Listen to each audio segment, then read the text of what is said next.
साथियों, लाखों रुपया बर्बाद करके लाखों रुपए का स्टाम्प देकर भी घर पर बुलडोजर चल रहा है। अब आप कैसे बच सकते हैं? साथियों, मैं सबसे बड़ा अगर दोषी ठहराना चाहूँगा तो इस सरकार को। इस सरकार से मतलब जो भी कोई भी सत्ता में हो, पिछली भी सरकार या अभी भी सरकार, उनको दोषी ठहराना चाहूँगा। और सबसे बड़ा ये सिस्टम, देखिए मैं एक आपको चीज़ बता दूं, जैसे मान लीजिए 10 लाख की आप जमीन खरीदते हैं साथियों, तो कम से कम नहीं तो 1 लाख रुपया आप सरकार को देते हैं।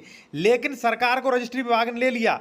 आप आते हैं, जब नींव भरते हैं या मान लीजिए निर्माण करने जाते हैं, तो कहीं मान लीजिए लेखपाल आपको धमकी देगा कि ये सरकारी है। कहीं मान लीजिए वहां पे रजिस्ट्रार कानून को परेशान कर सकता है आपको। कहीं तहसीलदार एसडीएम आपको परेशान करेंगे, नहीं ये तो गलती है, इसमें कमी है। भाई मुझे आप ये बताइए कि जब आपकी सरकार ने 1 लाख रुपए का स्टाम्प लिया था, उस वक्त आप कहां गए थे? मैं आपको बता दूं कि लखनऊ में बुलडोजर चल रहे हैं, अवैध कॉलोनियों पर धड़ाधड़ बुलडोजर चल रहे हैं। मैं एक चीज और बता दूं कि साथियों, प्लॉट खरीदने से पहले सावधान रहें, अर्बन प्लानिंग डेवलपमेंट के नियमों का पालन करें।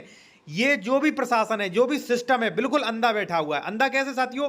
देखिए, आपने जैसे मान लीजिए लखनऊ में, कानपुर में, मान लीजिए किसी भी जिले में आपने प्लॉट खरीदा, ठीक है, कॉलोनाइजर से।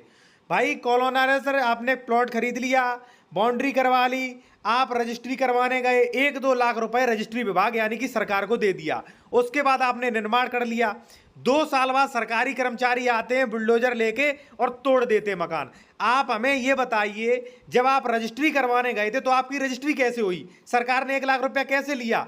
भाई क्या तब रजिस्ट्री विभाग के ऑफिसर ये नहीं कह सकते थे कि ये जमीन जो है भाई ये बेकार है, इसका लेआउट जारी नहीं हुआ, इसकी रजिस्ट्री नहीं होगी? अगर वो रजिस्ट्री को पहले ही रोक देते तो आपने प्लॉट नहीं खरीदा होता, आपका पूरा जमीन का पैसा बचता और जो आपने सरकार को स्टाम्प शुल्क दिया है वो भी आपका बचता।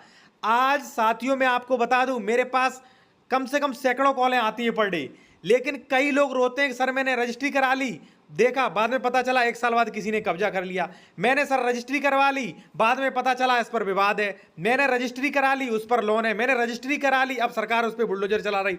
भाई सरकार या प्रशासन हमें जवाब दे कि आप ऐसा कानून कब लेके आओगे? जब कोई बंदा रजिस्ट्री करवाने जाता है तो सारा डाटा सरकार के पास रहता है। क्या सरकार ये बता नहीं सकती है कि भाई इस पर विवाद है, ये इसका लेआउट जारी नहीं हुआ, ये भूमि अधिग्रहण में आ रही है, या मान लीजिए ये जो है इसका पट्टा गलत हुआ था आवंटन? क्या सरकार बता नहीं सकती है? लाखों रुपए तुम आम आदमी से ठगते हो, बेचारा सारी जिंदगी कमाई करता है, आप ले लेते हो लाखों रुपए, फिर उसके घर पे जाके बुलडोजर चलाते हैं। ये कहाँ का सिस्टम है साथियों? और दूसरी बात मैं आपसे कहना चाहूँगा साथियों कि जब भी आप ज़मीन खरीदने, पूरा डॉक्यूमेंट्स वेरिफिकेशन आप करें। मैं अपने वीडियो के माध्यम से, यूट्यूब के माध्यम से आप लोगों को जागरूक करने की कोशिश करता रहता हूं साथियों। और आपसे रिक्वेस्ट है कि आप हमारे ट्विटर पर, हमें सोशल मीडिया पर जरूर फॉलो करें, जिससे प्रशासन को भाई मैं ये जो खामियां हैं उनके समक्ष रख सकूं। तो आप ट्विटर पर फॉलो कर सकते हैं। और कोई भी लीगल एडवाइस लेना चाहते हैं आप, ठीक है, कोई प्रॉपर्टी खरीद रहे, डॉक्यूमेंट चेक करवाना चाह रहे हैं, या कोई लीगल एडवाइस, कानूनी सलाह लेना चाह रहे हैं, तो ले सकते हैं। कॉन्टैक्ट नंबर वीडियो के डिस्क्रिप्शन में मिल जाएगा आपको साथियों। कॉल बुक कराने के बाद आप बात कर सकते हैं व्हाट्सएप पे।